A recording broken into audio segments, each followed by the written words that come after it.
कपड़े धोने वाली बहू। शादी के पहले से ही विभा को कपड़े धोने का बड़ा शौक था। कभी नल के नीचे तो कभी तालाब के पास। अरे मेरी नीली वाली लुंगी नहीं दिख रही है। विभा की अम्मा, कहाँ रखी है लुंगी? अरे वो तो विभा ने परसों ही धोकर रखी थी आपकी अलमारी में, देखो वहीं होगी। वो ना मैंने आज धो दी, मुझे लगा कि गंदी हो गई होगी। अरे कैसे गंदी हो गई थी? उसे तो मैंने पहना भी नहीं। हे भगवान, इस लड़की के कपड़े धोने की आदत से परेशान हो गया हूँ मैं। जितना तो घर में राशन नहीं आता, उससे कहीं ज्यादा डिटर्जेंट पाउडर का खर्चा है। इसकी शादी करवा दो, शादी जाए अपने घर में ही करे काम, फिर चाहे घर के कपड़े धोने हो या पूरे गांव के। हाँ ठीक बोल रही हूँ, देखता हूँ मैं कोई लड़का। वो दिन भी आ जाता है जब विभा को देखने लड़के वाले आ जाते हैं। लड़की मुझे अच्छी लगी। होने वाली सास कहती है, बेटी अगर कुछ पूछना है तो पूछ लो। वैसे तो हमारी लड़की बहुत ही शर्मीली है, जो बोल दो वो मान लेती है, इसे क्या पूछना होगा। अरे कैसी बात कर रही हो माँ, मुझे इन लोगों के घर रहना है, सवाल तो कई है। हाँ हाँ बेटा, पूछ लो ना, क्या पूछना है। आप लोगों के घर कपड़े कौन धोता है? सास का मुंह बन जाता है।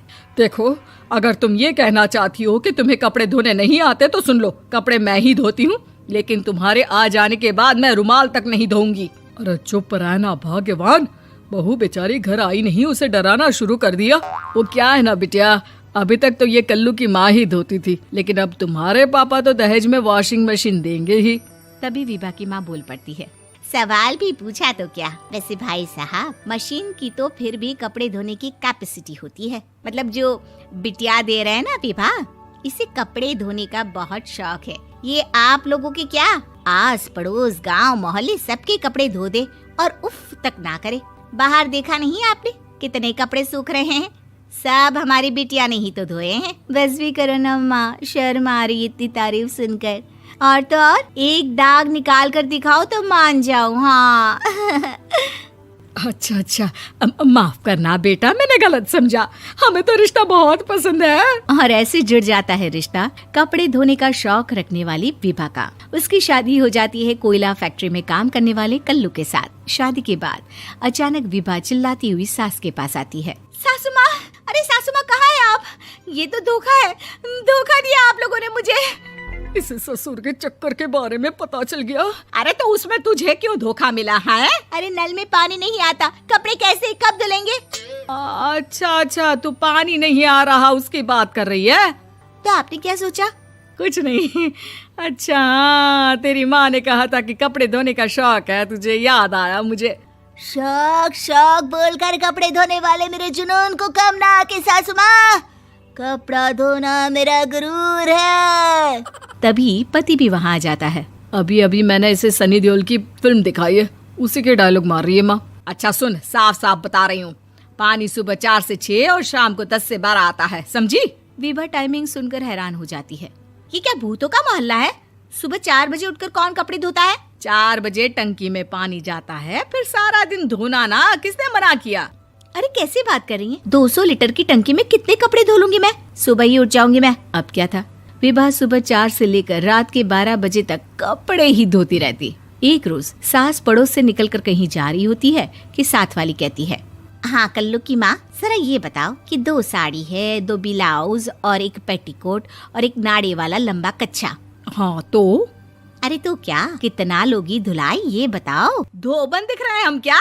हमारे पति सरकारी नौकरी से अभी रिटायर हुए हैं और बेटा सुपरवाइजर है कोयला फैक्ट्री में। धोबन समझ रखा है हमें?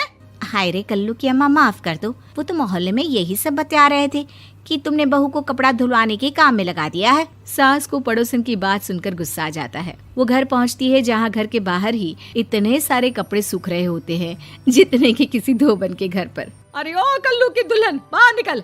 माँ जी यहीं आ जाओ, बाथरूम में चादर धो रहे हैं हम। अरे अभी हम धोते हैं, तुमको बाहर निकलो। ये आस पड़ोस वाले बोल रहे हैं कि हम बहू से कपड़े धुलवा कर उसे कपड़ा धोने वाली बना दिए हैं। अरे छोड़ो ना माँ जी, किन लोगों की बातों में आती हो?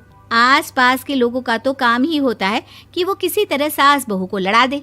बहू सारे घर के कपड़े धोती है, ये क्या कम है? बोलिए।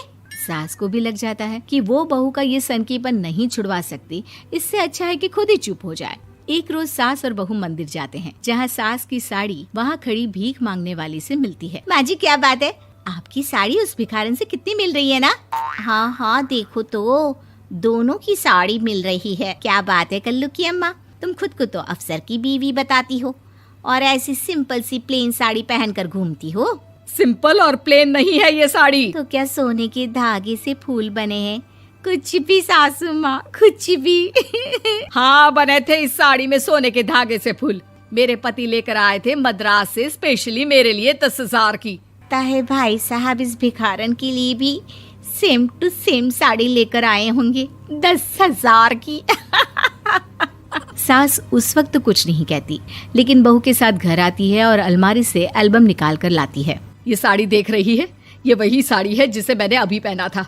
इस साड़ी में ये जो चमकदार फूल दिख रहे हैं ना, ये सोने के धागों से काटे गए हैं। लेकिन तू लोकल वॉशिंग मशीन ब्रश से घिस घिस कर सारे फूलों को निकाल कर साड़ी प्लेन कर दी। मुझे माफ कर दीजिए सासू माँ। और तो और, जब मैंने तुझे तेरी गलती के लिए कुछ नहीं कहा, लेकिन तूने तो सबके सामने मेरा मजाक ही बना दिया। क्यों? बहू को समझ में आ जाता है कि अब से उसका कपड़े धोना बंद।